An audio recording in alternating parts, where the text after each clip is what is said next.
Hello and welcome to KPFK's Listener Candidate Forum for the 2021 delegate elections, where you will hear from the listener candidates who were able to attend tonight, and you will also have the opportunity to ask them some questions. I am Steve Zeugner. I'm one of the election supervisors for the Pacifica Network, and I'll be starting off as moderator tonight. The voting period is currently open for two parallel separate elections of listener and staff delegates to fill 9 listener seats and 3 staff seats on KPFK's local station board. So tonight's candidates are among the listener candidates running for those 9 seats. And all listener members, all of you out there who are listener members who donated a minimum of $25 between July 1st, 2020 and June 30th, 2021 are eligible to vote in this election. And please remember to vote before October 15th, 2021. If you have not received a ballot, you can fill out a ballot request form available at elections.pacifica.org for an electronic ballot. Or if you need a paper ballot and don't have access to a computer, you can call and leave a message, including your street address, at 510-993-0320. Again, that's 510-993-0320 to leave a message to get a paper ballot. So the purpose of this forum is to give you an opportunity to make an informed decision when casting your vote. And you can find information on all of the candidates, including those who could not make it tonight, at elections.pacifica.org. But tonight, after the candidates who are here introduce themselves, we will take your questions live. So we invite you to call in around 7:30. That'll be about the time when we get to the listener questions. The number to call is 510-848-4425. All right, so the order of the candidates tonight was determined by a random sequence generator from random.org, totally random, and the candidates will now have 90 seconds to each introduce themselves. Please note that all viewpoints presented are those of the participants and do not necessarily reflect the position of the Pacifica Foundation or KPFK. Let's see, we've got first up, Marisol. You're the first who arrived. Please unmute yourself. You have 90 seconds. Well, good evening, KPFK listeners. My name is Marisol Cruz. I am a Lenox resident. I am a mother of 3, 2 of whom serve in the military, 1 in the Marines, 1 in the Army. And I am a former Lenox School District Board member. So as you can see, there is a pattern of public service for my family and my loved ones. I am also a shop steward for SEIU 721. I love to be of service. I have a passion to help others, help themselves, motivate, inspire, and see different world views. And it's un dicho de los zapatistas. It's a saying, un mundo donde caben muchos mundos, a world where many worlds coexist. I strive for that, I embrace that, and I welcome many points of views for all of us to grow, learn, and be here for one another, create that space. And of course, your voice is my mission. Thank you. Thank you very much, Marisol. That was great. Moving on, next we have Ziri Rideaux. Ziri, please unmute yourself. You have 90 seconds to introduce yourself. Make sure you unmute yourself, Ziri. Can you hear me now? Oh, there we go. There's Ziri. Okay, I'm very sorry for that. So my name is Ziri Rideaux, Z like zebra, I-R-I. And I'm very happy to run for KPFK local station board. I'm a progressive journalist and longtime supporter, former war correspondent, and have been for like the last 30 years, basically. I'm concerned with neoliberal corporate narrative creeping into KPFK more than I feel comfortable with. And I feel we need to focus on human rights, social issues, anti-war and environmental issues, which lie at the heart of KPFK. And yes, we also need very urgently responsible and transparent management and finances. I think this has been a huge problem. So now is the time, I believe, to fight for KPFK's original mission, and become relevant again in our communities. Our local communities, I feel, have been totally underserved by KPFK. So I want to get the youth involved, reduce fund drives, use stronger branding for more visibility, and also improve our online presence, very important. I feel these are times of censorship and corruption and corporate media, and that's where we need KPFK more than ever to stay strong and independent and tell it like it is. And that's why I'm running for KPFK, and I really hope it can become the beacon of light it once was. I love the station, and I want to see it thrive. Thank you. Thank you very much, Ziri. Next, we have Fernando Fernando. If you could unmute yourself, you got 90 seconds to introduce yourself. Yes, greetings to everyone. And my name is Fernando Fernando, a long-time progressive activist, resident of Los Angeles for 50 years. And I believe I can help to contribute my community experience to help further KPFK's goals for betterment of our station. With all my rounded knowledge in organizing, for example, as an anti-war veterans and a former member of Veterans for Peace, and marching with the Answer Coalition and stopping U.S. war machine everywhere, with 20 years as a LA County Commissioner on Narcotics and Dangerous Drugs and Alcohol, a former chair of Planning and Budget Committee, to bridge the gap in between the government and the community, and have a 45 years experience in a printing business, and given hundreds of thousands of flyers to many different organizations. Also former spokesperson of 4 major organizations like CHIRLA, Filipino Workers Center, Kiwa, the Garment Workers Center, and former steering committee member of March 25th Coalition that led general strike in Los Angeles. And right now, I'm working on ending systemic racism with the Interfaith Community for Justice and Peace to unite the Black and Brown community. With all this experience, I will bring it to the board of KPFK, and I'm running with my grassroots community radio coalition, asking you to vote for me, Fernando Fernando, and I'm. All right, great. Thank you, Fernando. I appreciate that. Thank you. Next, we have Sue Cohen Johnson. If you could unmute yourself, you got 90 seconds to introduce yourself. I'm Sue Cohen Johnson. Estimados amigos.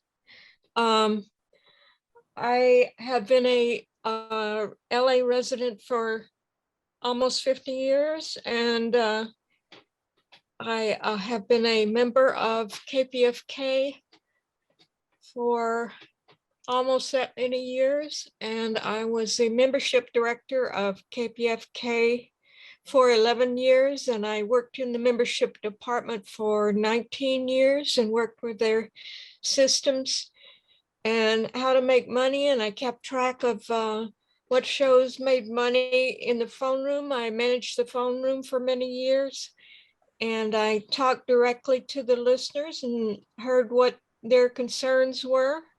A lot of times it was receiving their thank you gifts or not receiving them.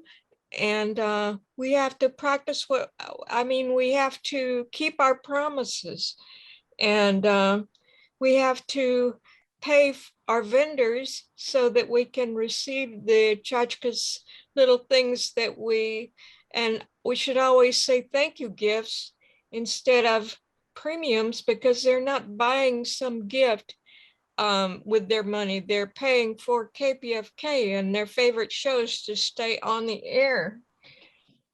And KPFK is not even known to exist within many of the people of the LA area.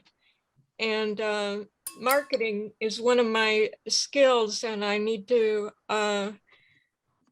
We need a pamphlet. We need bumper stickers. We need all kinds of things to make ourselves known. Did I hear the bell? Yes, thank you, Sue. That was great. Appreciate it.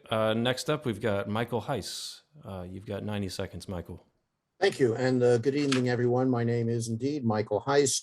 I'm running for local station board because KPFK needs an independent voice committed to securing the station's future as a voice of the entire community. I've chosen not to take one side or the other, because right now there's only one side, and that's keeping the station alive. To do that, we need to fit all the pieces of a jigsaw puzzle together. The pieces are experience, management, and governance, and the interlocking tasks of development, building listeners, building listenership, and stabilizing the finances. As the song says, you can't have one without the other. My experience complements those in a slightly different way from many of the other candidates. I have media, technology, and journalism experience that go to the points that I just mentioned. I produced a major market late night radio talk show. I've worked in TV station promotion to help increase audiences, something that's really important here. And I currently work at the intersection of media, content, marketing, and technology, and I have experience as a board member for nonprofit organizations. A board member's most important role is oversight and guidance to the paid and volunteer staff so they can effectively do their jobs. We need to reactivate a news department, make certain that the programming aligns with both longtime listeners and those we must bring into the fold with content that's meaningful to their lives. I can't say it enough. There's no single cure for this situation. It takes everyone working together, and I hope to be one of those people. Thank you. Great, thank you, Michael. Next up, we have Kelly Flores. Kelly, if you could unmute yourself, you have 90 seconds. Good evening, KPFK listeners. Thank you. My name is Kelly Flores. I am a teacher, I'm a mother, I'm a parent, and an activist of many years, and I am running for the LSB for the first time with the Grassroots Community Radio Coalition. And I would like to help get KPFK back to the community that it serves and promote programming that reflects the voices of the people, especially communities of color in the struggle.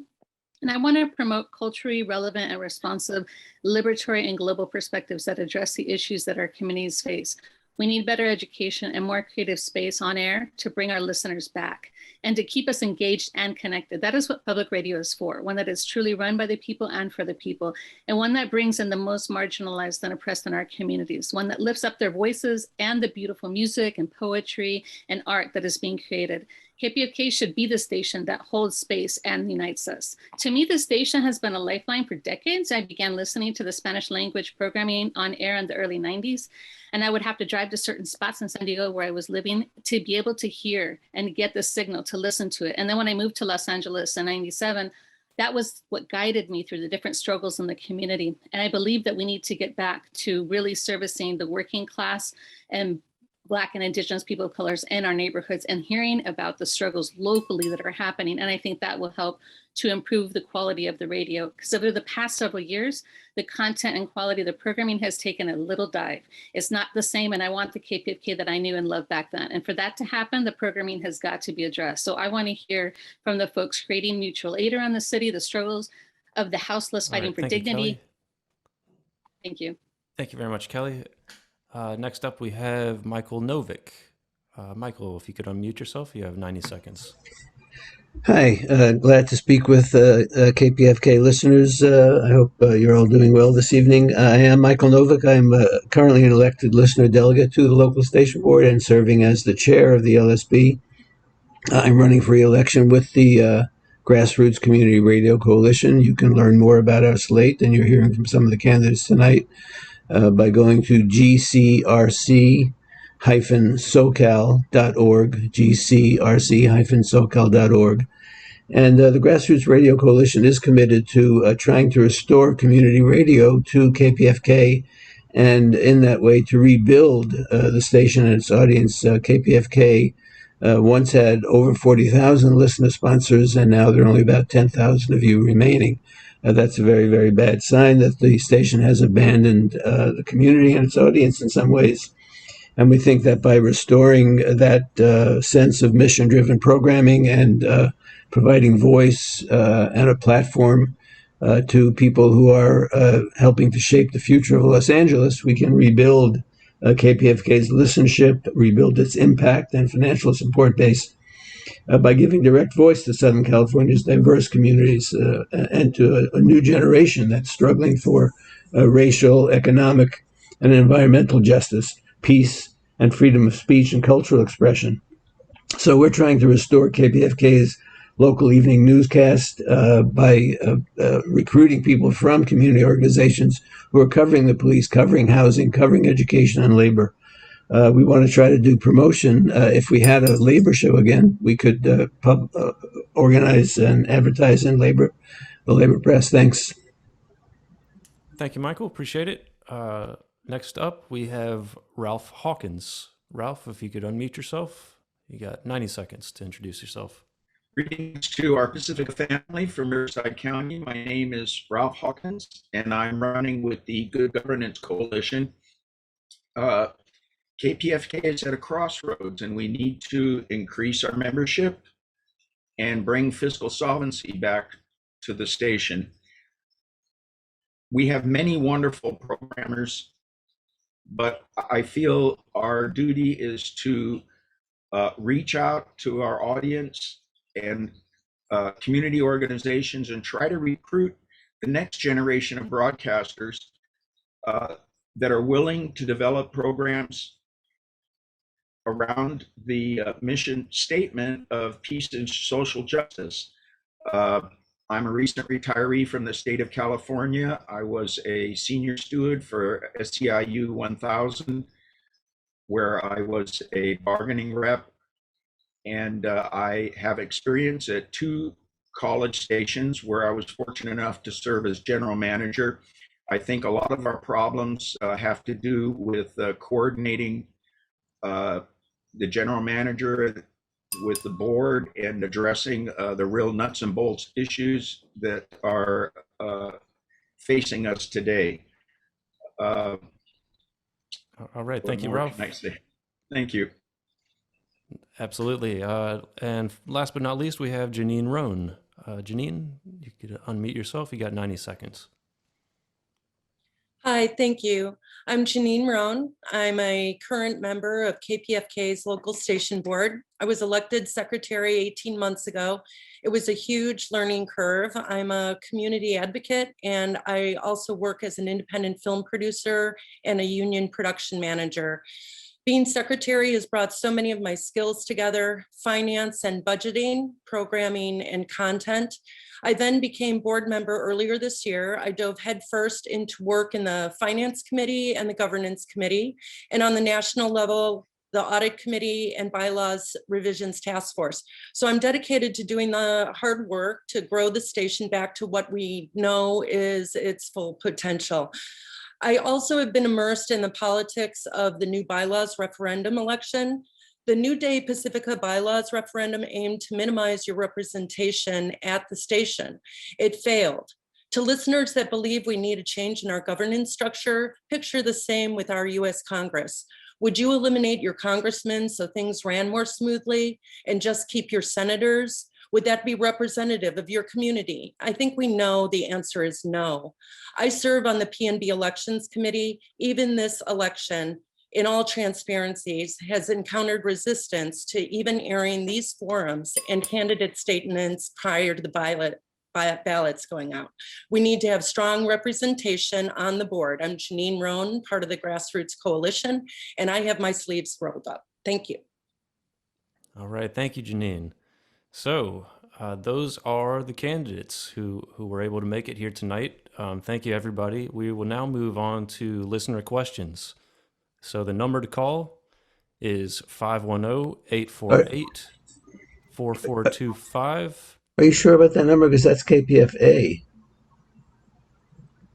Wow, you are totally right. 818-985-5735. Thank you, Michael. Appreciate you making my correction on my script that I copied and pasted from KPFA, obviously. Could you give us that number one more time, Michael? I'm sorry. Yeah, 818-985-5735, KPFK, the last 4. 818-985-5735. All right, thank you very much. 818-985-5735 is the KPFK number. You can tell that I'm not actually from Los Angeles. I am working for the Pacifica Network nationally. Thank you very much for keeping me on track. So everybody who's calling in, please keep your questions or comments brief and addressed to all candidates, not just any one person specifically. The candidates will have 45 seconds each to respond in each round. And candidates may skip a question if you like by just saying skip. If we have any callers, looks like we don't have anybody on the line yet, probably because I got the phone number wrong. Again, it's 818-985-5735. And while we're waiting for the first callers to come in, we did have some questions that were collected through people emailing questions over the course of the last few weeks. So let's go to one of those. Here's a good one. Pacifica is at risk of insolvency. This is to the core of some people's, a lot of people's worries. The question is, Pacifica is at the risk of insolvency. For several years, it has given up the opportunity of getting $1 million a year from the Corporation of Public Broadcasting. This is a no strings attached grant. The only catch is that they require Pacifica's books be audited. Pacifica has failed to do so. What will you do to make sure Pacifica is audited and starts getting money from CPBS again? Let's start with Ziri. You have 45 seconds to address this question. Can you hear me? Yes, we can hear you. What I would do, first of all, these grants actually don't come with no strings attached. There are some in, let's say, content strings attached. Plus, currently, KPFK doesn't even have enough listeners to qualify for these loans. So the first thing is actually to grow the listener base. If we would have 3,000 listeners that pay $25 a month, we actually had already solved most of our financial problems. So it is within the reach. There has to be a much more aggressive outreach to people who used to be paying members and who got alienated by the station. And I don't blame them for the last 2 years of changed content, which became more and more neoliberal. So I do believe we have to do a huge push for outreach to all the listeners that were there before. We have to eventually, of course, we have to get first the accounting straight, but that's a whole other story. For right now, I believe also KPFK has to be rebranded. We have to go much more online, go for younger audiences. Older audiences don't respond to online technology often. And so this is a very important disconnect we're experiencing right now. And so these are the things that I would do first. We might get a grant just to bridge the gap for the first few years. Great, thank you, Ziri. Okay. Let's move on to Fernando. How would you address this question? Well, first we have to get our books in order, to be able to file for those grant or whatever it is. I look at it. This is like working on narcotics and dangerous drugs. As a former planning and budget, if your budget committee, if your paper is not in order, then it's very hard to be approved on many of these grant or whatever we're applying. And so we need to get our books in order first. That's the foremost that we need to do. And so I will just leave it to that. All right, great, Fernando. Thank you very much. Sue Cohen Johnson, how would you address the question about the Corporation for Public Broadcasting grant? Well, Ziri is right. Our listenership is too far down at this time to qualify. And yes, we should get our books in order. They should be in order anyway. Transparency. People should be able to know what we waste our money on. I have a plan to call the lapsed listeners and ask them why they left us and what was wrong, and at least find out what made them leave us, what made them mad at us, and try, of course, to get them to come back and renew their memberships and give us lots of money for all the things that we need, which is a lot. Thank you. Great, thank you, Sue. Michael Heiss, your turn, 45 seconds. There we go. Thank you. Again, I agree with everybody who's spoken so far. But again, this is a Rubik's Cube, and we've got to spin it in the right direction. We need strong, capable financial management and oversight provided by the LSB so that the books are kept properly. We need to have strong management to reduce expenses where possible. And then, again, it's clear outreach, increased listenership, either internally generated or using a development coordinator. We need to do all of these things. You can't have money without listeners, but if you don't have money, you won't be able to get the listeners. We have to have both. Oh, I'm sorry, I was muted. Kelly, you have 45 seconds now. Yes, thank you. And I don't have a lot of experience understanding why we haven't previously gotten the corporate public broadcasting grant, but I do think that we need to try and get it, and any other grants that we possibly can, because we definitely need to change the way that we do funding and the way that we do fundraising. But I would have to say, and agree with most everyone else, that we definitely need to bring our listeners back. We need to know not only why they are not listening to the station anymore, but we could reach out and find out ways that we can make it more democratically accessible for everybody. I mean, what about having people be able to become a member if they're a student at a lower rate, right? And also having them being able to participate directly in forums and listening sessions and to be able to tell us exactly what it is that they would like. They can even rate programming. I think that looking at the programming based on the funding that comes in through the drives is actually doing us as a station a disservice. I think what we need to do is to get back to being really representative of the actual community and trying to reach out in the ways that we can. And people have mentioned, using social media, having more marketing, getting out there in the public, but we really need to make it more relevant for folks. And so I would support. Great. Thank you. Yes, thank you, Kelly. And we've kind of turned into general finances, which is just fine with this moderator. Michael Novick, your turn, 45 seconds. Yeah, Ziri is correct that KPFK lost the Cpb funding long before the audit problems because of a lack of audience and a lack of financial support, and it's gone downhill since then. We had a 3-year probation back when Alan Minsky was the program director, and we failed to bring our listenership or our support up to what the Cpb required. So the fundamental problem is the programming. We have to have community-based programming. We have to bring more of the ethos of social media, which is a many-to-many interactivity. We need more opportunities for the communities that are shaping Los Angeles society and the larger Southern California area through their struggles to be on the air directly, not mediated by gatekeepers who want to confine or narrow what voices people can hear.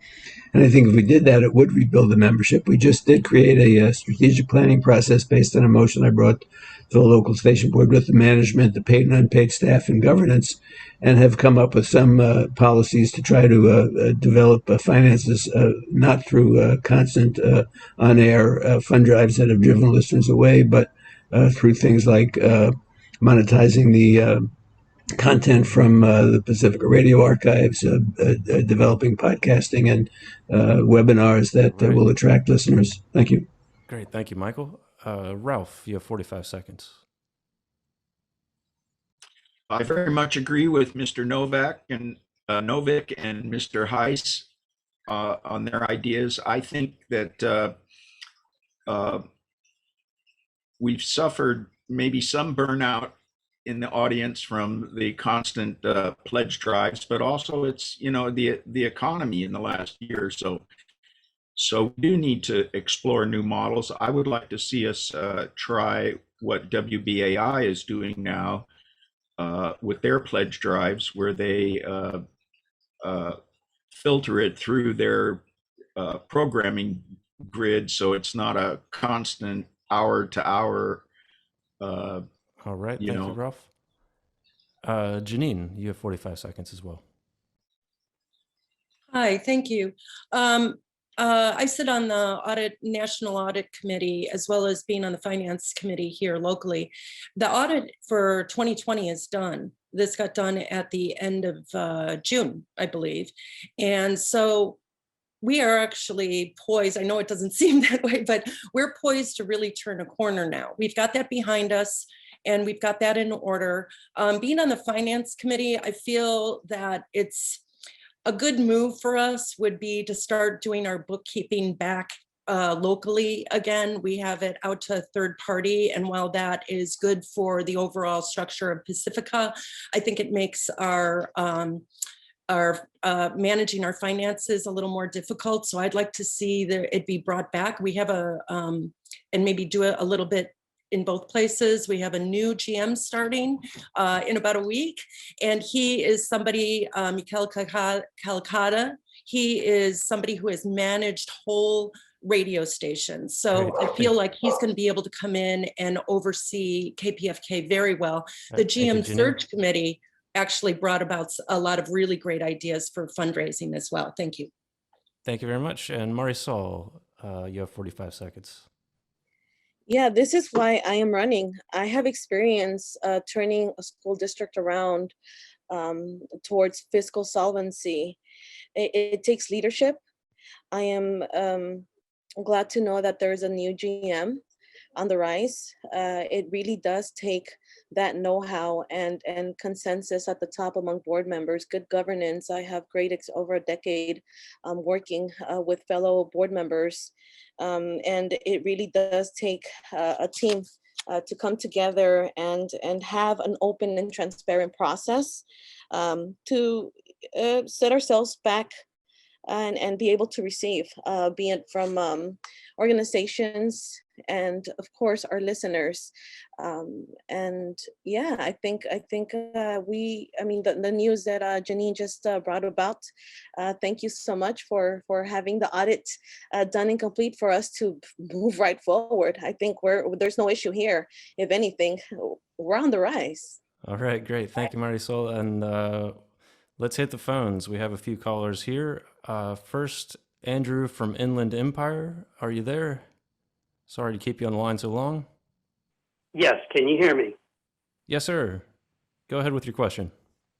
Yes, thank you. Greetings all. I think one of the best things we can do to improve our radio station and improve what's going on for everybody involved is to increase the communication and the coordination between the listeners and the folks that manage our station and operate our station, including the management, all the staff, and the local station board members. There are two simple ways we can do this. The first would be to do what the Pacifica National Board has mandated, and that's to have a monthly, once a month, at least 1 hour on-air report and dialogue with the listeners, both for the management and also for the local station board. A second way would be, I think, to go a step further and do a weekly 1 hour show that would open up the phone lines and allow communication and interaction and feedback between all the different staff members, all the management, and all the local station board members rotating through. What do you think of these two ideas? Thank you. All right. Thank you very much for that call, Andrew. Let's start with Fernando. What do you think about these suggestions that Andrew's brought up? Well, definitely we need to listen to the listener, because simply these are the backbone of our community. This is the backbone of this radio station. That doesn't mean we have to agree on everything that they say. But we examine of what the communities need, as some of the speakers said. Really design the programming, for example, in terms of what are the community needs. If the community is lacking of, it's like, for example, this economic condition that's happening right now, lack of economic developments and so forth.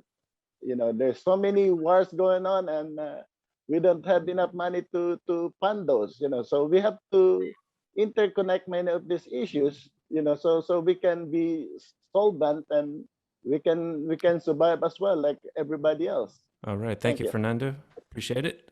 Sue Cohen Johnson, what do you have to say to Andrew's suggestions? Ralph was talking about the 52-week-a-year campaign. It's with rotating fundraising during that time. It we tried something like that at KPFK before twice. You have to do it just right. It's tricky, but the main thing is our programming. We should practice cell phone journalism. We should well, the biggest thing is we should have a computer beginner show, because listeners come in all shapes and sizes, and everybody needs to be able to ask their questions and will enjoy asking their questions of their particular lack of understanding of some piece of the computer age now in effect. And for young people at 2:55, when they're sitting there in class listening to the radio, waiting for the bell to ring so they can go home, we should have music for young folks and cycle into things that they can relate to.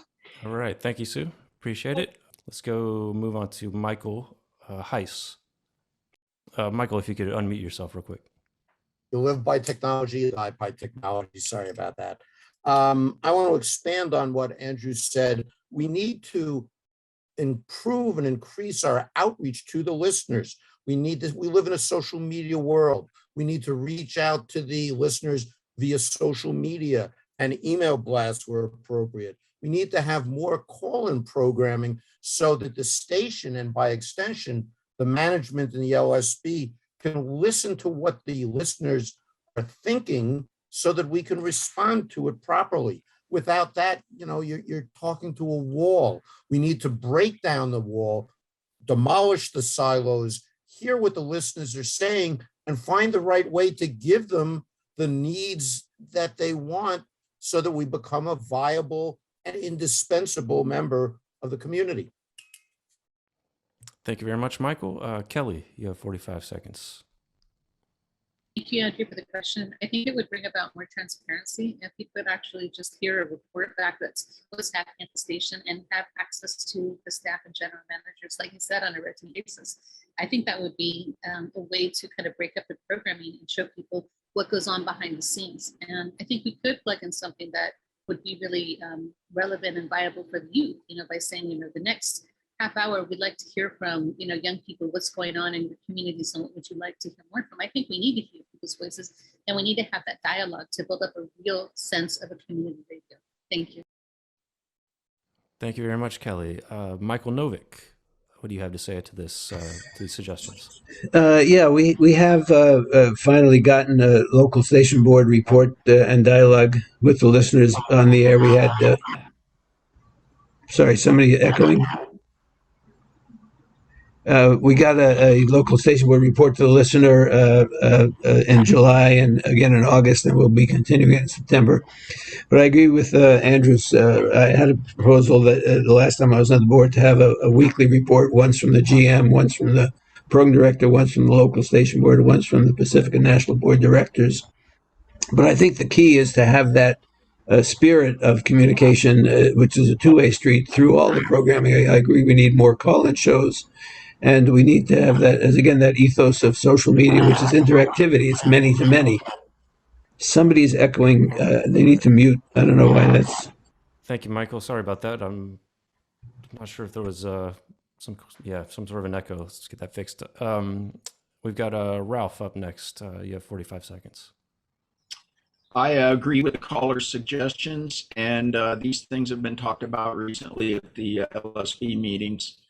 I don't know why these suggestions weren't implemented before, but it's clear that we need to do some deep audience research so that we can help the general manager in his making decisions about the adjusting the programming grid. We have this new general manager on board who seems highly experienced, and we're really going to have to trust him to implement the suggestions of the board, but it's really in his lap. So we need to collect as much information as we can in any way possible to determine what it is that the listeners really want and at what times they want it. So I'll go with that. Thank you. Sounds great, Ralph. Thank you. And Janine, you have 45 seconds. Thank you. Well, I definitely agree. I mean, there's been a void of communication from the management to the listeners. The board and the management has been, very adversarial. And I really do believe we have an opportunity here to hit the reset button. I think that right now we have town halls that are required twice a year, and we could do those on a monthly basis. Whether it's something that's on a Facebook event, a live event, an Instagram. I've been on events that are hosted on Instagram. I mean, and that way we're kind of hitting an array of people. There are stakeholders, our listeners are stakeholders. And I think that's one of the reasons, that's one of the things about revitalizing the station, is getting back to bringing them into the fold, because we want to be able to execute what they need. Great, thanks, Janine. Marisol, you have 45 seconds. Andrew's suggestion is amazing. I completely agree. The hour a month show with all stakeholders on board, like a roundtable where they have a say in the decision-making process, is critical. It's in the spirit of democracy, of course, and bringing the community into the dialogue of governance, and seeing what they have to say is of utmost importance. Again, this can be embedded within the community outreach plan. I would love to see that or create that amongst us as board members and amongst the new general manager and the staff. If we are going to ever implement anything, we need to support the staff, support one another, and of course, the listener's voice is to be listened to and implemented, and within our decision-making process. All right, thank you very much, Marisol. And Ziri, your thoughts? My thoughts are that I agree with the caller and we need not just weekly and monthly on-air discussions about programming and, keeping the listeners really engaged, but also town halls, all these interactive things that KPFK used to do a lot, inviting speakers. This is also in the part of the fundraising that got lost. I really believe that we need to be relevant again for the communities. A lot of the activist communities in Los Angeles that used to consider their home have been alienated by all the infighting. And we have to pull on one string to make this station great again and stop all this little bickering that has been really too dominant the last few years. Thank you very much, Ziri. All right, let's go to our next caller. Do we have Dawn on the phone? Dawn, can you hear us? Can you hear me? Oh, hold on a second. Hold on one second. Can you hear me? Yes, sir. Who do we have here? Great.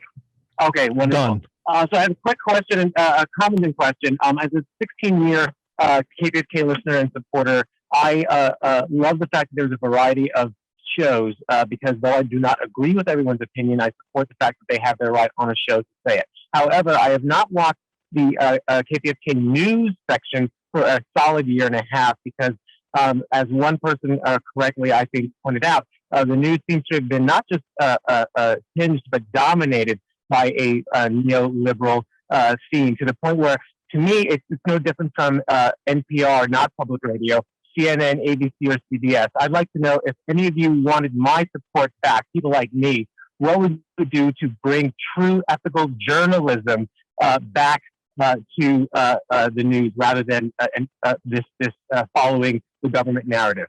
Thank you. All right. Thank you very much, caller, for that. Let's go to Sue to answer that question first. What would you do to improve the journalistic integrity and the news sections? Well, I wrote out a whole criteria for evaluating shows, that they can show their documentation, and they have to, well, one thing is each show should have an intern, at least one intern of color in their group of volunteers, and we need to go back more towards volunteers and sourcing the communities instead of trying to develop into a all paid staff station. Some of the unpaid staff think that they can make KPFK into a total paid staff station. And for one thing, that's not the voice of the community speaking directly with their own voice. And we should return to report to the listeners. And I'm sorry, I'm distracted. Not a problem, Sue. That sounds great. Let's go to Michael Heiss. How would you respond to this? Please unmute yourself. Yep, which is different because people have been asking for me to mute myself for years. News is a very critical part of the package. The way to answer part of what Don was talking about is to have news where we get out into the community and listen to the community and report what the community is concerned about. And that goes to increasing our visibility, even to the extent of having a mic flag with the KPFK logo. And when there's an event where there's a news conference and it's televised and viewers to the local news at night see a KPFK flag, and go, who are those guys? Why are they there? I want to listen to them. We need to absolutely reactivate the news department and get it out into the community and further expand the reach by taking advantage of local journalism students at the communication magnets, the community colleges, and the colleges and universities. Great, thank you, Michael. Kelly Flores.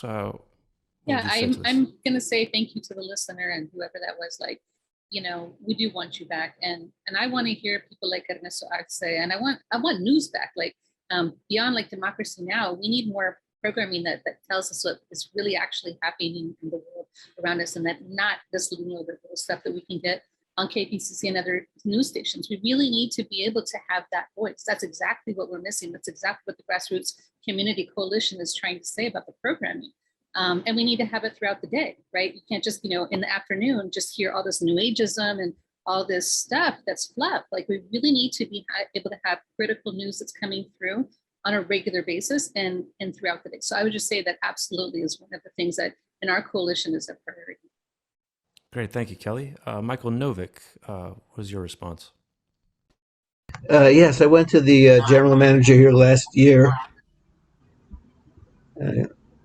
I went to the general manager here last year with a proposal to help recruit beat reporters from community organizations to rebuild a local news department. I think Jose needs to mute. I don't understand why that's happening. I'm not leaning into the mic. Instead of responding to that proposal to restore the full hour-long local evening newscast, they laid off the local news department 1.5 positions, and now we carry the KPFA evening news, branded as Pacific Evening News, but it's a neoliberal, Cold War liberal news program out of Berkeley that really is ripping and reading wire service news. It's not appropriate for a Pacifica station at all, and certainly not for us. So I definitely think we can rebuild a local news department with volunteer beat reporters, people who are covering the police, people who are covering the courts, people covering city council with the people's budget, people covering education news, from the students and teachers and so on. Great, thank you, Michael. Sorry about that feedback. I think we got it fixed. Ralph, you got 45 seconds. Yes, I agree with many of the comments here. As a former general manager, I've trained my share of talent, and I'm very focused on production values. Not everyone's cut out to be a broadcaster or an announcer, but I agree, news and public affairs should be one of our primary interests. And I was very impressed that the candidates here, many of them have real grassroots connections, and we need to recruit the young people that are out there that are potential broadcasters, and show them the ropes to how to do this sort of thing. All right, great. Thank you, Ralph. Janine. Hi. Yeah, it's been a disservice to not have news happening especially in the last 18 months with shutdowns and COVID and everything going on. I mean, this should have we should have been able to implement this. And the grassroots, we talk a lot about it, where, if you were to take a community leader and train them, it's fairly simple to be able to cover the things in their area. It's not only the people speaking from their area, but it's relevant to their area. So that's like at the core, serving the community. And also another thing that rolls off my tongue a lot is political diversity. So we have a groundswell of progressive activism going on right now. And so there should be an array of political views that is on KPFK, because a lot of times you may not agree with something, but listening to it, you can understand where somebody's coming from. So I think that if we could hit the refresh button on that as well. And I also, okay. Thank you. Great. Thank you, Janine. And we also have Marisol. What would you respond to this issue? Definitely. Thank you, Don. Let's bring back the ethical local community journalism. To me, it's about local community news. It's about that diversity. It's not about left or right. It's about people's lived experience, especially now with this whole pandemic. People have worldviews and they could differ. It's such a turnoff to, go in and listen to echo chambers, just people listening to the same. We need to break that. We need to have more diversity, have different world points of view. And for me, that is taking it to the people, training those that are interested to bring the news to our station and tell it like it is. I think people's lived experience, the community itself, have a lot to say. Why not have KPFK be that platform of the voices of the people? Great. Thank you, Marisol. And Ziri. I actually happen to be a trained news journalist. I did this for 30 years, and I know that quality is very important and professionalism when news is concerned. If news is grassroots and local is wonderful, but it still has to have the quality to be credible. Otherwise, people do not believe these kind of news. So we have to have a good mix of some professional staff in the news department and the grassroots connections to all the local activism. Exactly as Janine was saying, last year with the Black Lives Matter protests, there was pretty much no local coverage. It was extremely disappointing. These are the moments where we have to have our ears on the ground and be there on the forefront of the whole thing to become also a beacon of organization for these roots of grassroots. And so, to have the news department connected with. Oh, okay. That's great. Thank you, Ziri. And to wrap this up, Fernando, how would you respond? Yeah, I do agree with some of the caller or Dan has said. We need really reliable journalism. We cannot have this kind of journalism that just spaced up and just spacing up and just copy it and so forth. We need a quality journalism. Like I think the caller is about to say, the neoliberalization policy. We need to understand many of these policies that making this country and everybody's poor. And if we don't understand many of these issues, then you don't have maybe you're not part of the journalist profession. And so we need the accurate journalism, because that's the what you call this a backbone also of the station, All because right. this station is really important to deliver the accurate news and Great. so Thank you, forth. Fernando. Thank you. Thank you very much. Let's go to our next caller. We've got Doc on the line, I believe. Doc, are you there? Yes, good evening. Delighted to be here and delighted to hear the candidate forum. It's just great. See if I can make this brief. As I'm sure many of you are aware, we're just coming up to the 20-year point from the 9/11 disaster, horrible disaster.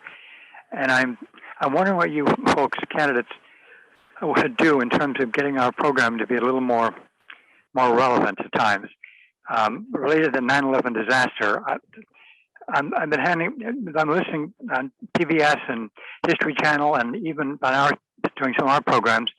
And lately I've not heard word one about what really happened with that disaster along the lines of 9/11 truth. And we're known as an activist station. I find it's just outrageous. What can we do to change that? All right. Thank you, Doc. And with the question about, truthful journalism, getting to the bottom of stories, I also want to introduce Lydia Poncé has arrived. And let's let Lydia do a quick introduction and combo referring to the question from the caller. Lydia, you can unmute yourself. Thank you, and I apologize I'm late. We had an elder fall. We were doing legal observing for one of the suites over here on 3rd Street, so we had to follow up to see how he was doing, if they were going to hospitalize him. So I apologize sincerely. I live in Venice, and I'm here as a second-time candidate to take a seat on the LSB. I am actually seasoned in knowing what we need to do better to be better relatives and to really actually listen to the communities that need to have the news that's relevant to their lives from near and abroad. And I think that our responsibility is to not just be better relatives, but to also evolve, especially during this pandemic. The shifts and changes that are happening politically, socially, and the resources and infinite life source that water is my first premise, my first medicine, my first offering to protect and defend and honor for everyone. So thank you. And to answer the question briefly, it's to say that 911, so many people talk about critical race theory curriculum. That's a very good reason to have it, to be able to teach what the history is of the people and the lived experience from New York to the other side of the world to, in all 4 directions. I think that there's a deeper dive in response to telling the truth and knowing the truth and what is everyone's shared truth. A lot of people, a lot of lives were lost. And I think that there should always be an honor for that loss. And I think that storytelling is a lot more interesting when we have children now that are now adults, young adults, and starting their families or not, or traveling or trying to travel or trying to get a career. I think that's the stories that we need to share. And I think that if we share a lot more lived stories, that we'll be better connected. Thank you very much, Lydia, and welcome. Thank you. So it's the top, before we move on, it's the top of the hour. You're listening to KPFK's Listener Candidate Forum, 90.7 KPFK Los Angeles, 98.7 FM Santa Barbara, 93.7 FM North San Diego, and 99.5 FM Ridgecrest, and online at kpfk.org. Continuing with this question to do with 9/11, the truth seeking, and also just in general. Michael Heiss, how would you refer to this? There I go. Well, that's an interesting question. I think the first thing we need to do is in line with what Lydia just said. We need to focus on parts of the local aspects of this. How did this impact the Muslim community in Los Angeles? There were people who perished in this event who were from Los Angeles. As is appropriate, we would reach out to them and hear their stories. But I think it's also important to identify the truth and then identify what's questionable. My wife is an architect, and she was asked by a number of people, including some of the Congress people, how to help validate what happened and what we don't know what happened. And that's sort of healthy discussion to identify the truth and identify what's not known and not deal in rumors. And put this all together with some local impact and local connections. And that's the key to everything. Thank you very much, Michael. Kelly Flores, your thoughts? Thank you. It is like very timely. And I think, the fact that there's going to be classified documents released, several years after the actual event, that it is very newsworthy. And one of the things that came to my mind almost immediately was the KPFK archives. This type of coverage was really, really critical to KPFK's programming, back when it actually happened. And there were several different, perspectives that were shown on the radio that were given. And I really feel like we have so much richness in history, and that this highlights the need for us to go back to what we were doing before and really have that investigative journalism, with the credibility that folks are talking about, and, being able to train the young people and bring them in to hear their voice, because we need to kind of keep this alive and keep it going and spread out. But I do appreciate the callers' comments, and I'd also like to hear more on this. Thank you, Kelly. Michael Novick, your thoughts on this? I think a lot of people date the war in Afghanistan, the U.S. War in Afghanistan, to 9/11, but the U.S. actually fomented war in Afghanistan in 1979. It wasn't George W. Bush. It was Jimmy Carter and Zbigniew Brzezinski who actually started financing Muslim fundamentalists to attack the Afghan government, which was a secular socialist government that was trying to improve a lot of the Afghan people. And their idea was to entrap the Soviet Union into a new Vietnam War. This is before the Soviets actually got involved. The U.S. Started that war itself. And so this is not a 20-year war, but it's a 40-plus year war that has been fought through Democratic and Republican. And I think that that's the critical thing. We have to be independent of the mainstream corporate political parties that want to control the narrative. And, I think it's shameful that KPFK has only one anti-war show for a half hour on Sundays, and it's from a right libertarian perspective.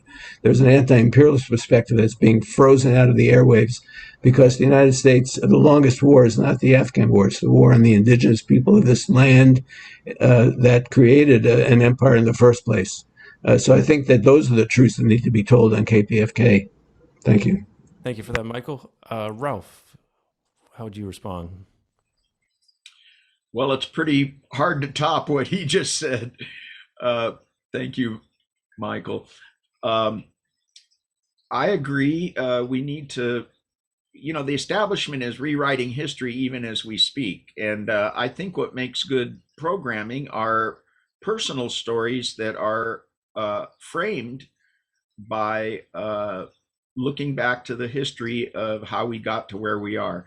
I barely escaped being drafted for the Vietnam War, and it just seems like we're more warmongering today than we ever were. So we have to reach back into the past and illustrate for the younger people that weren't even alive at the time when a lot of these things got started, the long threads of how we got to where we are. And that's great. Thank you. Thank you very much, Ralph. Appreciate it. Janine, what would you say to this topic?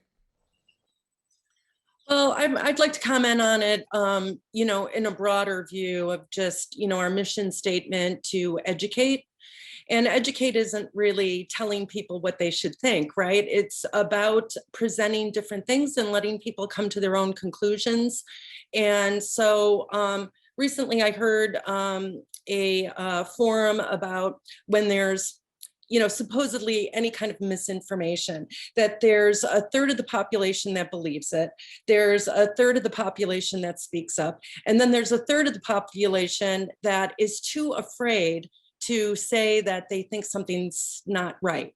And so I believe that our place is to give a home to the discussion on any of these issues, whether it's 9/11, whether it's any of the other things, because, so you talk about conspiracy theories, if anybody thinks that there aren't people out there conspiring, there are people, whether it on any different subject, whether that's actually going on, then that's a discussion. So. All right. Thank you very much for that, Janine. And Marisol Cruz, how would you respond? I appreciate that question because it is important. When major events happen, we must not give in to fear and always question the mainstream narrative and keep an eye out to the effects of our freedoms. This is why KPFK is so special. We are not mainstream media. We are independently listener owned per se. And creating this culture, promoting this culture of critical thinking and questioning everything. And never forget all those we lost on 9/11. And in current events, those that we've lost and losing with this pandemic. It's always good to see behind the scenes and listen to people's experience because it tells a story of what's being impacted on a day-to-day life. All right, thank you, Marisol. Ziri, how would you respond to this issue? Yes, I loved what Janine and Michael Novick was saying. First of all, that we cannot accept the history rewritten by the current corporate Democrats or Republicans, which are really not doing us a favor with their version of reality. We have to be bold in the face of their lies and go actually to the real source research. That means also that the word conspiracy theory shouldn't even exist on KPFK because everything should be allowed to be questioned. And I'm not even only talking about 9/11, I'm talking about COVID and the vaccines. I'm talking about a lot of hot button issues we're not even allowed to talk about anymore because everybody just follows in line with the Democratic Party right now. And I feel this is totally beneath us. You know, we're not a Democratic corporate party station, and I don't want to go the way of NPR. So we got to be brave, do good research, and convince with quality facts. And I do feel people will come to us again. Great, thank you, Ziri. Fernando, what are your thoughts? Yeah, I mean, this is really, I heard a lot of story regarding this 911, you know, when engineer has indicated that there's something wrong here, you know. But looking back, you know, if you look at what happened in Iraq, you know, we use that to justify the war in Iraq, you know, and when you look at this corporate, you know, military-industrial complex, for example, is really making a lot of money with this crisis at the expense of the people of the United States, and so. I agree that we should not allow, you know, this to be clear about many of these issues, but to question, to really thoroughly understand because people dies regarding this. This is the same thing. I look at it in what happened at Afghanistan. We spend trillions of dollars, and okay. Sorry to cut you off there, Fernando. Thank you very much for that. Sue Cohen Johnson, any last thoughts on this topic? I like all of y'all's answers very much. And I want to say support cell phone journalism. And we should have a news department that's receptive to cell phone journalism and can hit that hot stuff on the air right away. And we have a wonderful tape by Barbara Honecker. She was working in the Pentagon at the time the plane hit. And she says a lot of things that are on both sides of the question. It's really hard to know. There are so many things on both sides of the question, and it's hard to know what's quote unquote truth. Probably a combination, and thank you. All right, thank you. With that, let's go to our next caller. We've got all of the, or a lot of candidates here for the local station board, KPFK, the election that is happening currently, going until October 15th. So let's go to our next caller. Lawrence, are you there? Hello, can you hear me? Lawrence, is that you? Thank you. Yes, that's me. Thank you very much for hosting this candidate forum. I think we need more. In regards to the question that I have, I believe that the reason why we have been losing our audience is because our programming is irrelevant. One question, and then I got another question. One question is, do you believe that the programming has become stale, irrelevant to the community? As a result, we're losing our audience. Number two, do you believe that we need a listener's evaluation on the programming? Number three, do you support the idea of a community needs assessment to see what the community wants? Thank you. All right. Thank you very much for that call, Lawrence. So I think the three questions, Janine, you wanted to ask something real quick? I didn't fully hear the third question. I know that it talked about assessment, but I didn't hear. I believe he was asking if you believe that we should have a listener assessment for what programming should be, as a sort of a poll. Community needs assessment, he said. Community needs assessment. Thank you. Let's start with Michael Heiss. I don't think we've started with you yet. You have 45 seconds. Thank you. I thought I did start the last time, so if so, I apologize. I agree. Research is at the heart of this.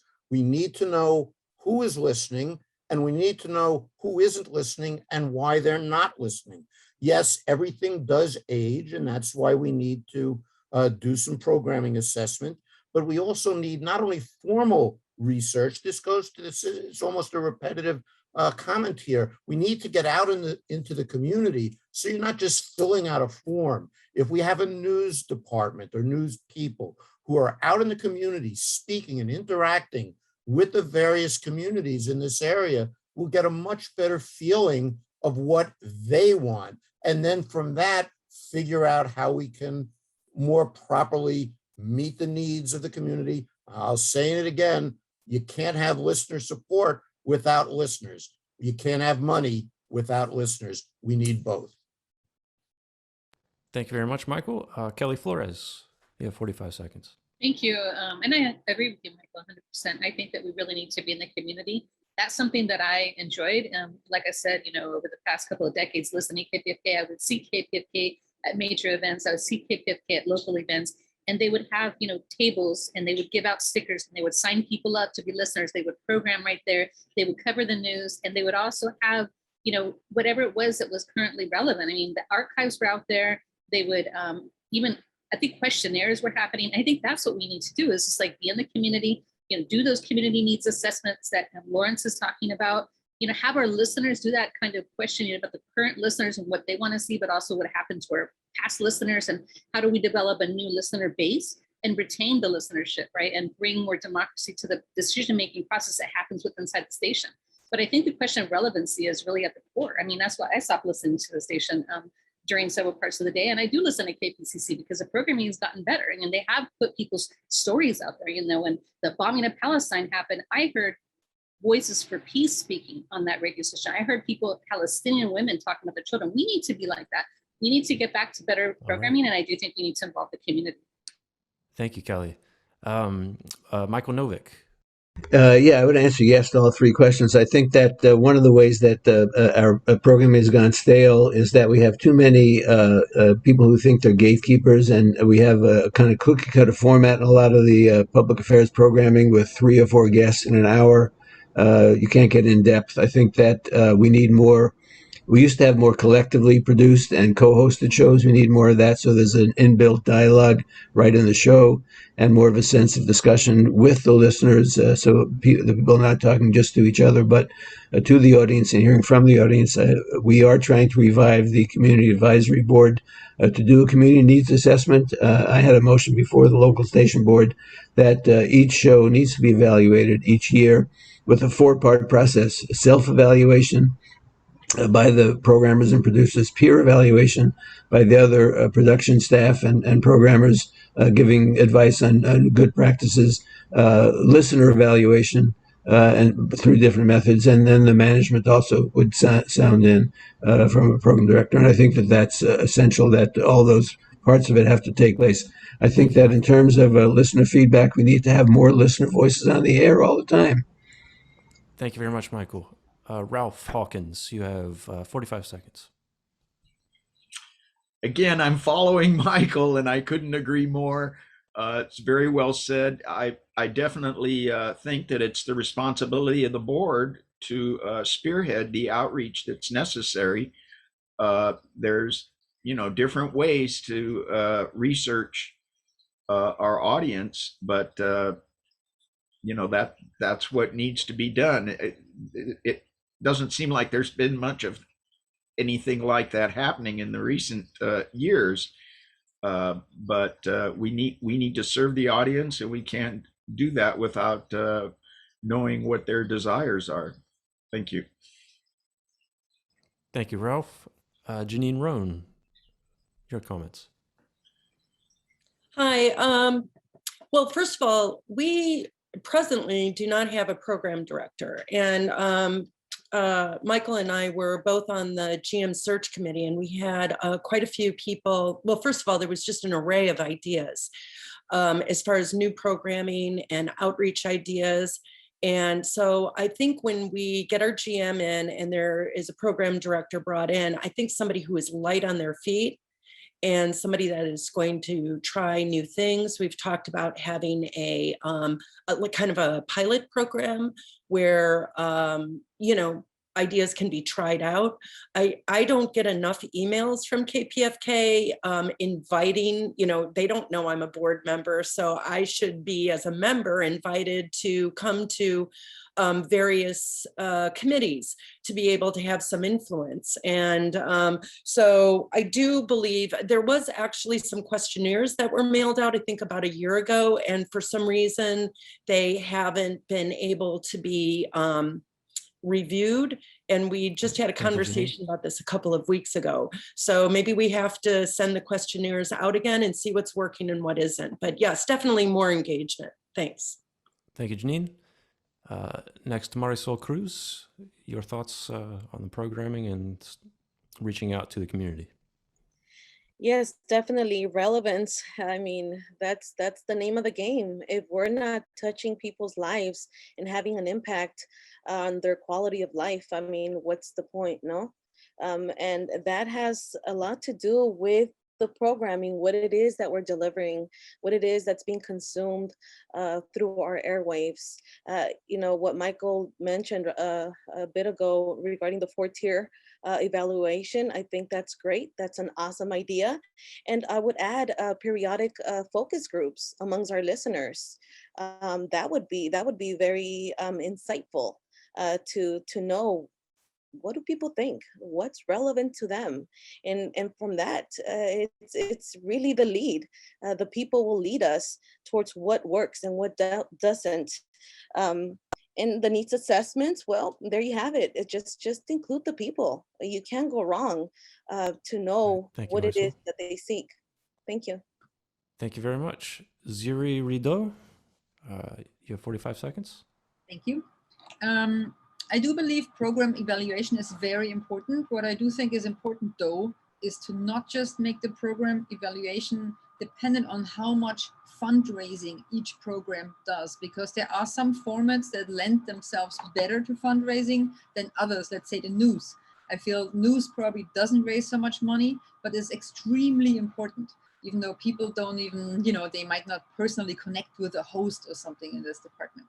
And so I do think that we have to be more bold in our programming, because wishy-washy mainstream programming, they can get everywhere else in higher quality and more professionalism. And so this cannot be where we are heading towards. We have to head towards some of the niche programs. We also have to head towards really giving voice to the voiceless in this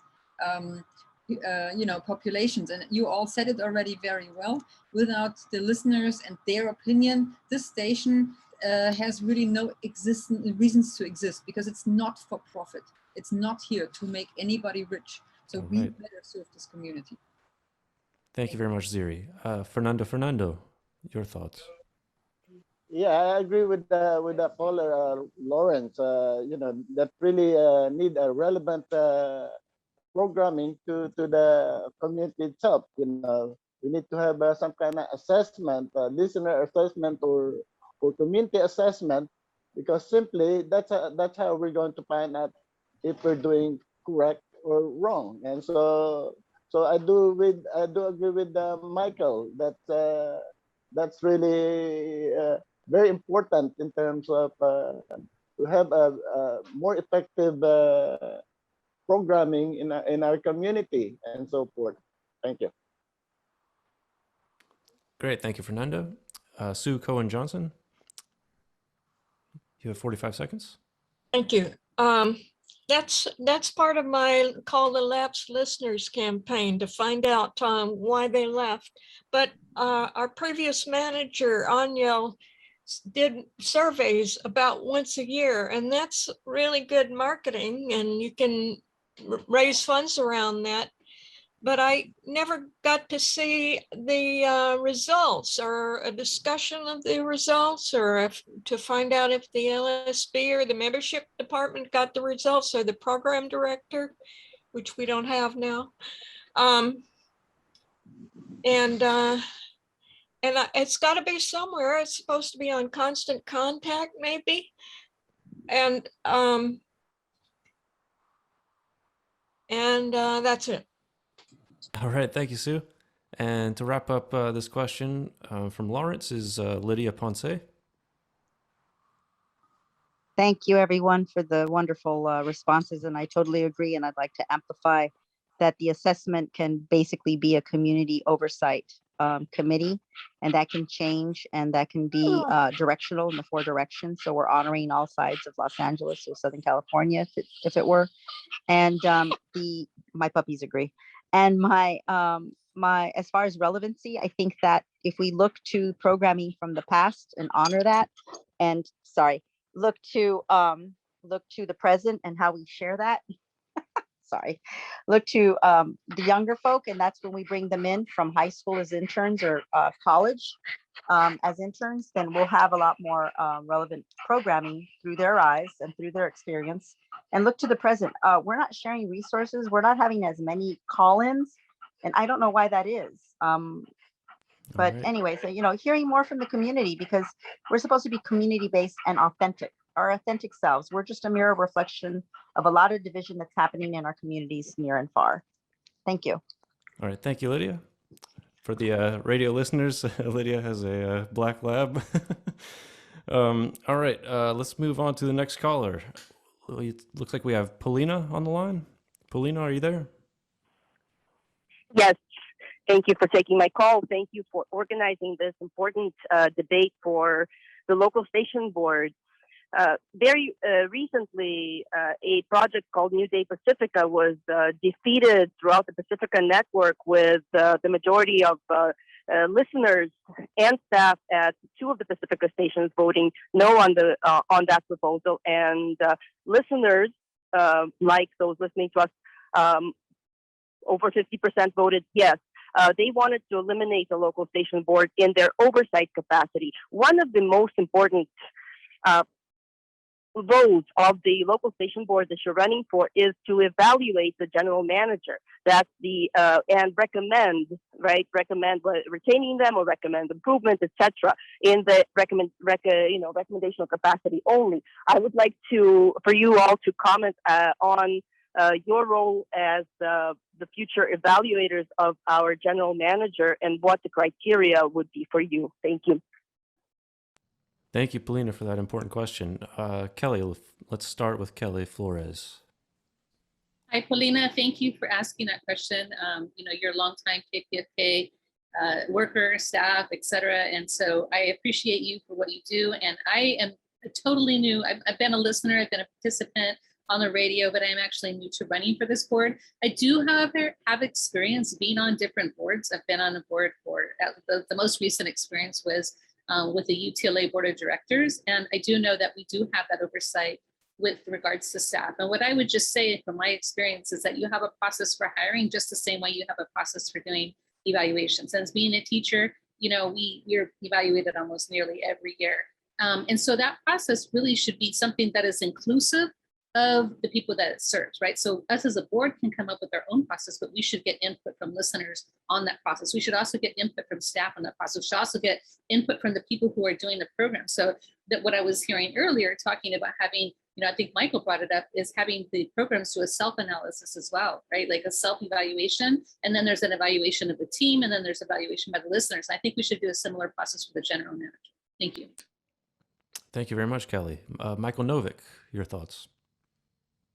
Yes, we just did. Janine mentioned that she and I were part of a general manager search committee, which resulted in the hire of the new general manager who's coming in, Mikel Calzada.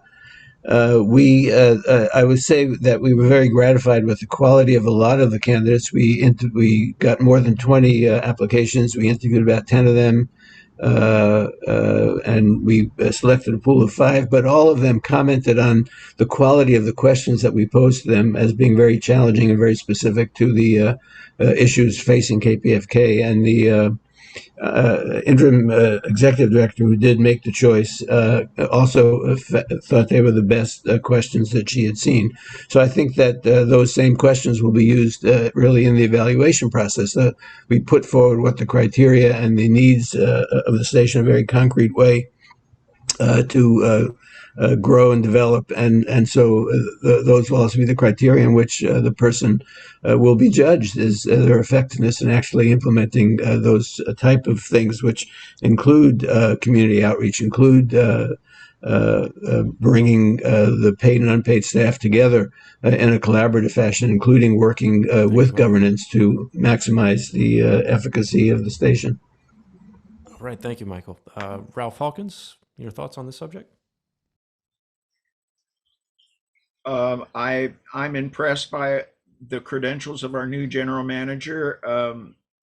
I think he'll hit the ground running, but he'll need a little bit of a honeymoon period. And I think he should be relying on input from the board to make some of the difficult decisions he probably faces. We are in kind of an emergency situation, but we're going to have to see how things go with this new general manager. Certainly, we need review and assessment of their performance, but the board's role is to provide guidance and educated opinions on what we might be doing, but ultimately it's the general manager and the staff that actually have to implement these things, and we won't necessarily be there looking over their shoulder as they're doing it. So I think regular assessments, more than yearly, might be in order, as long as it's done in a personal and professional manner. We can all work together. Thank you. Thank you, Ralph. Janine Rohn, your thoughts? Well, I'm gonna bring a little bit of my background, as I budget a lot in independent media, and I always say that when you're budgeting, you're always prioritizing, because if you're dealing with a finite amount of money, you have to decide what the most important things are. So I think that as our new GM comes in, we're going to see very quickly. I mean, he's thrown into the pool, and we're going to see very quickly his priorities, what he thinks are priorities. And I know that we have a lot of the board members are extremely passionate and passionate about helping him and supporting him in all of in whatever ideas he has. And I really think that that's supposed to be the role of the board. It hasn't been like that. I feel like we need to get back to that footing of really supporting the management and to elevate the station. So thank you. Great, thank you, Janine. Marisol Cruz, your thoughts? Yes, as a previous Lenox School Board member, I took governance classes, and they used to tell us, get back on the helicopter. In other words, not micromanaging, not going into the weeds of things. It's really to support the general manager to evaluate and make sure that he has the tools necessary to carry out the vision and mission of the station, of their organization. And our job as a governing team is to get along and let things flow. Because if we get into the minutia of things, it's out of our lane. And for me, it's really to encourage discussion, dialogue, collaboration, and collective efforts that would support the GM and that would support the station's vision and mission by working together as a team. Thank you, Marisol. Ziri, Rideaux, your thoughts on this? I do believe that the general manager has to get the chance to do his work, and that means he has to understand all the various divisions that are currently going on so that he can brace himself in the midst of this whole storm. And we have divisions, unfortunately, between the New Day people, the not New Day people, the paid employees, and the unpaid staff. These are all, I believe, they need to come out in the open. There has to be a general, honest debate about this where people stand so he can actually see what he steps into. Even me running for the station board right now, I had no idea about all the infighting going on. I must say the only time I ever realized that was constantly hearing Ian Masters' belly aching over the airwaves, which was a nightmare in my opinion. I'm glad he's gone, honestly. And so I feel we cannot present this constant infighting to the outside. We have to give this general manager a chance to understand what's going on, and then we will see his colors very quickly, I believe. Thank you, Ziri. Fernando Fernando, your thoughts? Yeah, this is really, you know, a very important point. We need to work like a team. You know, it's like playing basketball. If only one person is working, you know, then we also suffer. So we have to work as a team. You know, to support the general manager. Then if we need to be critical on him or to make things properly run, then we must provide that venue to him. And so I guess that's all I would like to say. You know, hopefully listen to each other. Thank you, Fernando. Sue Cohen Johnson, your thoughts on this? Sorry, he mentioned the New Day's referendum. I'm against disempowering the LSB, making them into figureheads who and having fewer representatives from each station on the national board. And another important thing the LSB does is send reps to the Pacifica National Board who rule. And another thing is approve the budget. That takes a lot of study and maybe research. There's a lot of things the LSB needs to do. And the GM needs to find good workers and delegate to them according to their area of expertise. And finding the good workers, and that includes the volunteers and keeping the volunteers happy. And we wouldn't be here without them. And thank you. Thank you, Sue. And Lydia Poncé, your thoughts? Thank you. How do we get to that place of trust, you know, to work together? I mean, what does trust mean to all sides and all people interested, all the interested parties? Because I think we can start with that. I don't think we really need a lot of assessment. I think we need to build relationships that are respectful and definitely growing towards that sense of trust that, you know, God forbid there's a national, just a natural disaster here in Los Angeles. How are we going to handle that to help be resourceful and informative to our community? I mean, I'd hate to think of an earthquake or tsunami or anything, you know, coming through, and how are we going to help each other if we don't have it together at KPFK? I don't care what political party anyone is. If they're hungry or thirsty or injured and, you know, need information, we really need to think about these things and get on our best efforts. All right. Thank you, Lydia. And to wrap up Polina's question, Michael Heiss. Yes, thank you. I believe the caller's question went as much as anything to the role of the board of this. And that's really important. The board needs to work with the general manager, but to set the goals and expectations for what we want him to do, and then assist them. And then also at the same time, build a relationship where the general manager and the staff through the general manager is comfortable, not us reaching out to them, but also the general manager working with us. We set the goals and expectations, help the general manager, who we clearly need, to make those goals, and then evaluate them. I mean, it's something that just has to be said. You set the goals, you help somebody make the goals, and you advise them along the way, and you let them know where they succeeded and failed. And to that, it's better for the entire organization. Thank you, Michael Heiss. All right. Let's move on to the next caller. We have Margot on the line. Margot, you there? Are you right, Siri? You heard? Margot? Hi, Yes. we can hear you. Yes, can you hear me? Yes, ma'am. Go ahead. Hello? Okay. First of all, I did not hear this announced on the air, nor did I even get an email announcement of it. So this is something that needs to be worked on for the next time we have a forum. Secondly, I want to know how you all believe and feel that we should have this also done in Spanish. We have a huge audience that's very active, and I believe I've even learned Spanish. If you could all listen to some way with translations.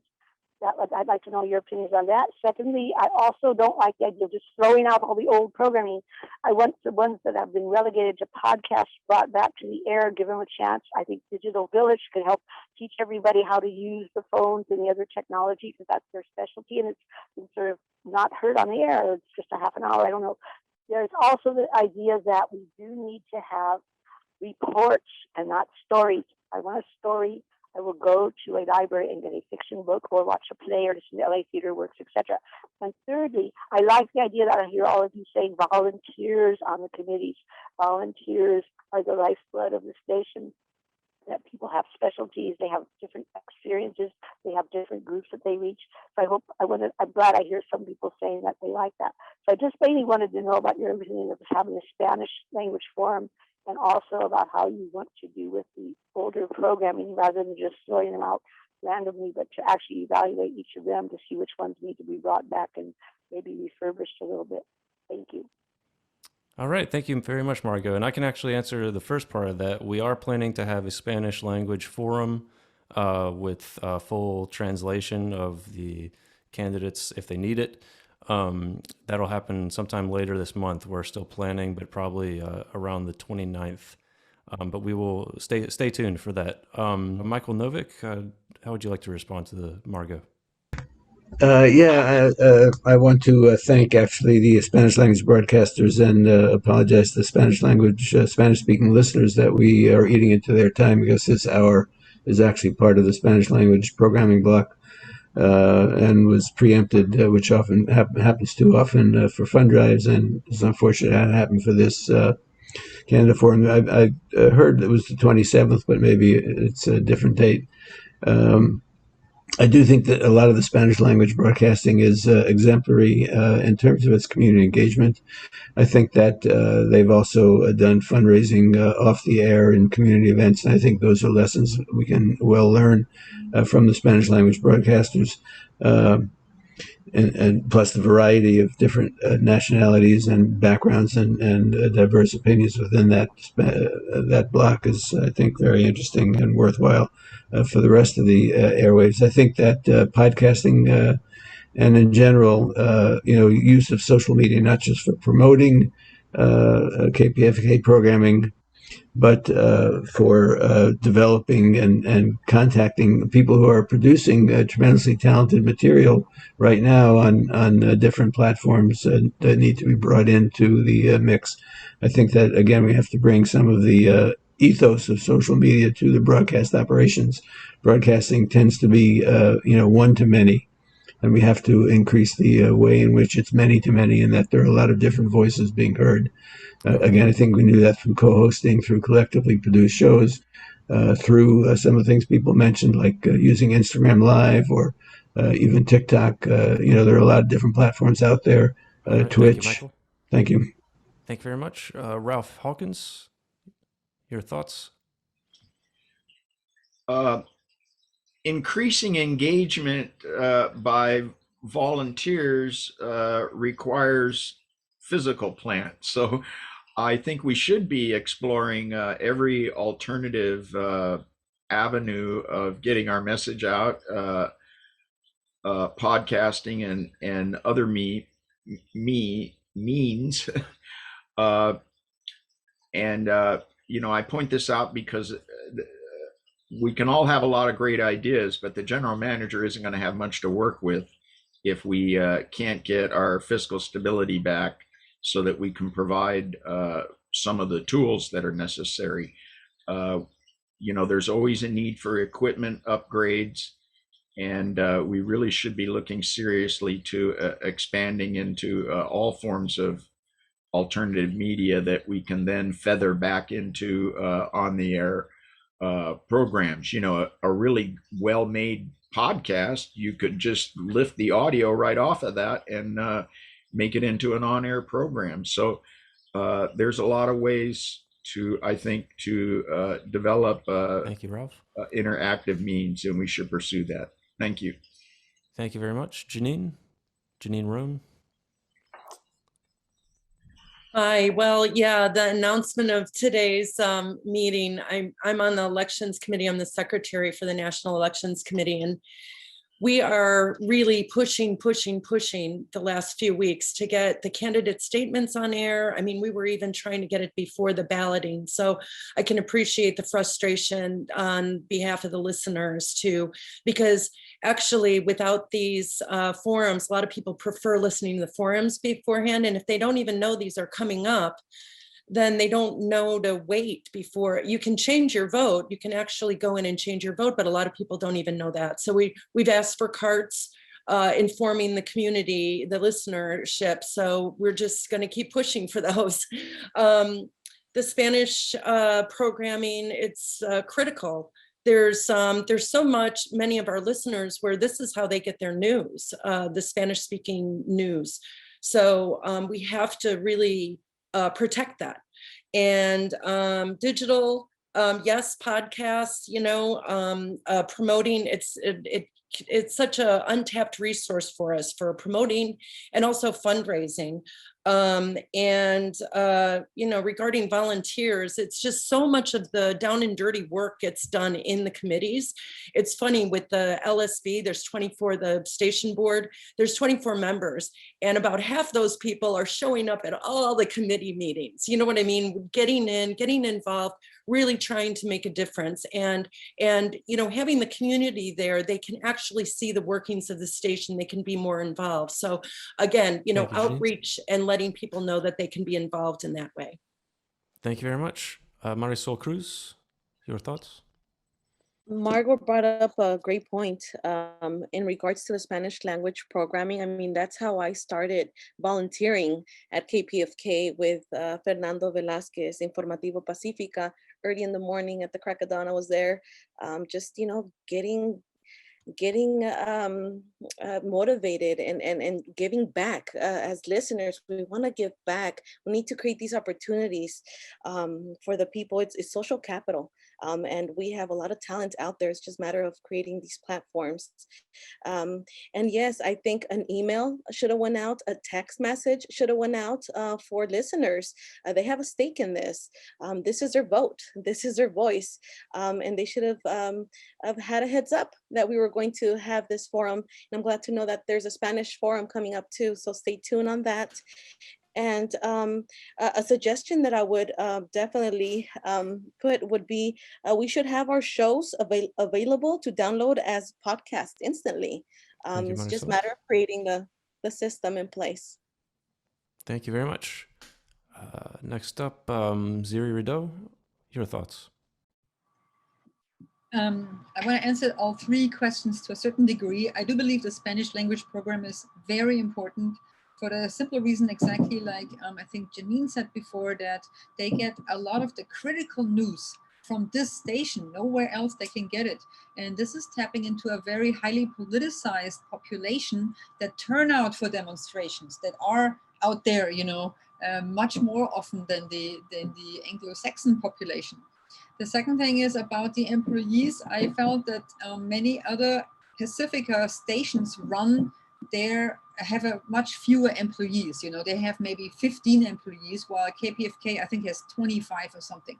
And so I do believe that it would maybe be a good move to use a bit more volunteers, and that way also save a little money and slowly, you know, work back to have a better balance between the two.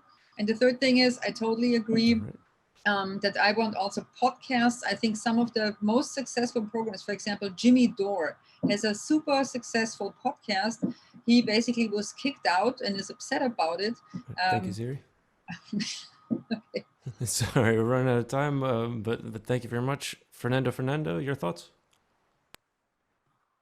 Definitely, you know, we need that Spanish language, because not simply because it's Spanish, because they're also one major ethnic groups here in Los Angeles. You know, I might add that, you know, because Filipino is the second, I'm Filipino, and Filipino is the second largest ethnic group here in Los Angeles. So we must provide many of these resources to them, and in return, we also learn something from them, not just the culture, but the food and other languages that we need to learn. And so definitely we need all those you know, those components to entertain, or at least to get KPFKs involved on many of these ongoing you know, podcasts and so forth. So thank you. Thank you, Fernando. Sue Cohen Johnson, your thoughts there? Can you hear me? There we go. Oh, when I used to run the phone room for the Spanish speakers, I speak enough Spanish to get along with them and work with them when they're fundraising during the fund drive. And who among us speaks Spanish? And I think they want to treat us like mushrooms, keep us in the dark and feed us BS. They should replay this forum. They don't want our statements to get on the air. In all my years, I've never seen it like this. I don't know if there's a power that be up there that doesn't want the listeners to be informed. I don't know. At remote events, we should have events and speak to the communities, and we can do remotes from there, or we can tape it. Thank you. Thank you, Sue. Lydia Poncé, your thoughts on this subject? I think what we're all talking about is the professionalism, and how do we arrive at that relationship and being professional with one another. And I think there, again, I use the word honor, and I think I overused it tonight, but we can't get enough of that to heal some of these wounds. Language is culture, and there's so many beautiful cultures in our communities. And I think that if we air more of the diverse lives that listen, then I think that will be far more reaching and better supported of our community. I think that we should definitely bring in more of the arts that are offered in all these different cultures, because we need some of that medicine for healing our community. And it definitely will reconnect us to ourselves and others. I think we definitely need to do a lot more reports and interviews with artists. Thank you, Lydia. Michael Heiss. Yes, boy, that's a hard act to follow there, Lydia. There are, you know, how many hundreds of languages that are spoken in the greater Los Angeles area. And without diminishing the current Spanish language programming, which I not only honor, but hold up is the way to do things. Where in the schedule do we find room for Vietnamese or Farsi or Hmong or Mandarin or Tagalog? All of those communities exist and are vibrant, and they're underserved with news. So we need to find a way to do that, maybe HD radio, so that people can listen to a separate sub-channel with that language programming in their cars. Most cars have HD radio now. Not just have podcasts that are repeats of what has been broadcast, but have the programmers do an expansion So if they get 45 minutes or an hour on the air, let them have another hour in a podcast and encourage people to listen. You need listeners to have supporters. Thank you very much, Michael. And Kelly, if you could wrap us up with this these topics. Thank you. Yeah, that's one of the things that I was wondering about when I logged in. I mean, I know that it's on the website, but I was like, well, what happens to the programs that we're taking space from, especially being the Spanish language programming, and what I have heard, knowing comrades that are on that programming, and that's also, like Marisol said, is what brought me into the station in the first place. I was wondering about that because they've been continually, left out, and Informativo Pacifica have been moved around so many times. Like, they're really critical programs that are having going on in the Spanish language and block that I was wondering about this. In terms of the outreach, which I also think is very, very critical, like, text messages, remind groups, like, even the website and email, every kind of format. But also, what about just announcing it continuously throughout the day on the radio station so that people know way in advance that it's happening? And I am looking forward to the Spanish language debate that is going to take place hopefully very soon. I do think we should try to be more inclusive by starting off with that and saying, we're going to do this in dual language. We're going to have a sign language interpreter and maybe video casted online. Maybe we're also going to have some way of including other languages. But I do agree with what other folks have said. Thank you. Yeah, thank you very much, Kelly Flores. And couldn't agree more. And I want to take that opportunity to thank the Spanish block crew who is behind the scenes doing all the technical stuff to make this forum happen right now. So thank you, guys and gals. And I think we have time for one more question, but we've only got about 6 minutes. So we're going to have to keep it to about 30 seconds. So everybody could help us out and stay on time. That would be much appreciated. Do we have anybody else on the phone lines? Maybe we have John in Los Angeles. Yes, thank you. Throughout Pacifica's entire 72-year-long history, since it was created in 1949, Pacifica's national and local boards have consistently and wisely avoided seeking or accepting outside nonprofit foundation funding, including grants and underwriting, in order to protect the network from the political influence, compromise, and inflationary effect outside funding grants always manifest. The exception to this was the Cpb funding paradigm in 1981, the Pacifica decision that was hotly contested through Pacifica's national and local boards, and it's still a controversy. I'm wondering what the candidates feel about this, and if they understand the reason why foundation funding and grants and underwriting were not allowed by Pacifica's boards for the last 72 years. Thank you. All right, thank you, John. We talked a little bit about this way back at the beginning of the forum. Everybody, 30 seconds, if you could give your thoughts on CPB funding, and let's start with Ralph Hawkins. I'm not an insider, so it seems that searching for grant money would be a good idea. I should think. I wasn't aware of this controversy. Obviously there's things to consider when you're accepting money, but I should think that we should be trying to get grant money, especially on a local level. All right, thank you, Ralph. Janine Rohn. It's a really good question. We're